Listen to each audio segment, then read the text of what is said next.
Penny Saver. And I'm Drew Edwards from the Downriver Mop. And we're the Dollar Show Critics. We go to the dollar shows where Liam Neeson is still known as Darkman. Soon to be Rob Roy.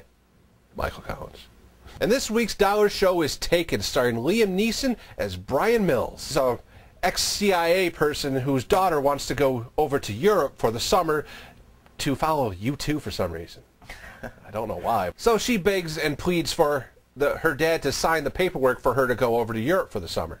They're partying inside the little loft they have for the summer because it's just them. Their friends have went to Spain. So they're out there, and of course Liam Neeson calls up his daughter, being a little nosy, I thought, but hey, he's ex-CIA, so what else is he going to do? While Liam Neeson calls his daughter, she watches her friend get taken by a bunch of Serbians. And of course, Liam Neeson, knowing how the Serbians work, tells her to go hide underneath the bed because she is going to be taken. So as the title says, she is taken, and after she's taken, Liam Neeson calls up his old CIA buddy to help him out with this. This movie had a lot of action to it, I thought. I mean, a lot of Liam Neeson kicking some ass. I really enjoyed that stuff, especially some of the one-liners he had in this movie. Some of it was spot on. All in all, this movie was pretty entertaining and held my interest throughout basically the whole thing. Corey? Yeah, I'm going to say this is almost like the classic, dollar show, Drew. It's like one of those movies that, yeah, you don't have to think about too much. You just get in and enjoy it for what it is. Like you said, it's taken.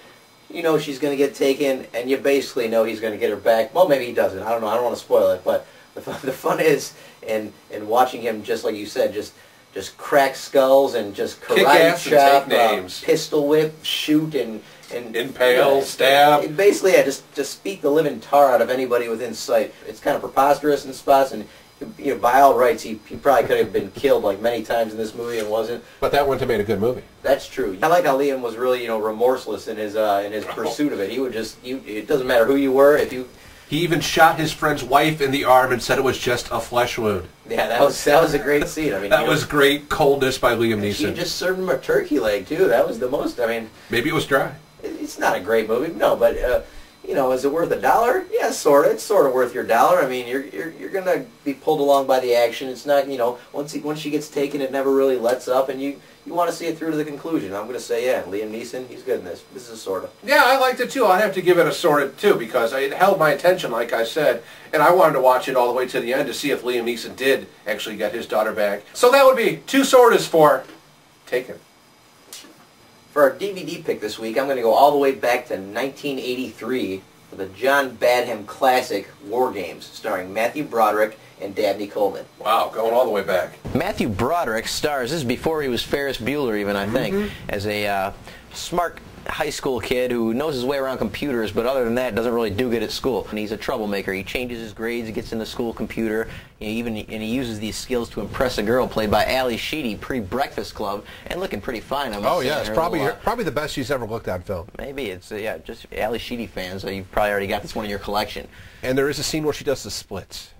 So in his search for a new and exciting game to play on the computer, he ends up tapping into the government's own war computer, the thing that controls all the missiles in the country, and when they launch, it's called the Whopper. And Burger King didn't get in on this, but they should have. I don't know how they missed it. Sold some cups or something. He taps into the Whopper and plays a game called Global Thermonuclear War, where he decides to be the Russians facing off against the U.S. What he doesn't know is that he's in the game for real, and the computer controlling all the missiles is in it, and boy, World War III is about to become upon us if somebody doesn't straighten this mess out. It's funny to see some of the old, like his modem, with the telephone that you have to hang up on the... And the big record-sized discs. Exactly. The discs are about the size of a record. Medium pizzas. Yeah, and then... Hold the anchovy. Nothing's less than the whole fate of the world is at stake, and it all builds to a really exciting conclusion, and smart in the war room. Overall, I say this is, for good reasons, a classic from the early 80s, War Games, and you should go out and rent this movie if you haven't seen it. Great choice there, Corey. I remember this movie. I remember watching it when I was like 6 or 7 years old and just watched it over and over again because it was just that interesting. And Dabney Coleman was pretty good in this too. He played the government official trying to break Matthew Broderick, trying to tell him that he's actually working for the Russians, but of course he's not. He just wants to play a game. And by the way, this is our second DVD pick directed by John Badham. So, if we do one more, we get a free Saturday Night Fever t-shirt. So look for Bird on a Wire coming up soon. And we'll be back next week with another Dollar Show and another DVD pick. Until then, we're the Dollar Show Critics, and we'll see ya. Yeah, like you said, I remember Wargames, you know, from it just being on TV when I was a younger kid. And you're right, even though I didn't even understand all of it then, I was very entertaining. Yeah, it was so entertaining.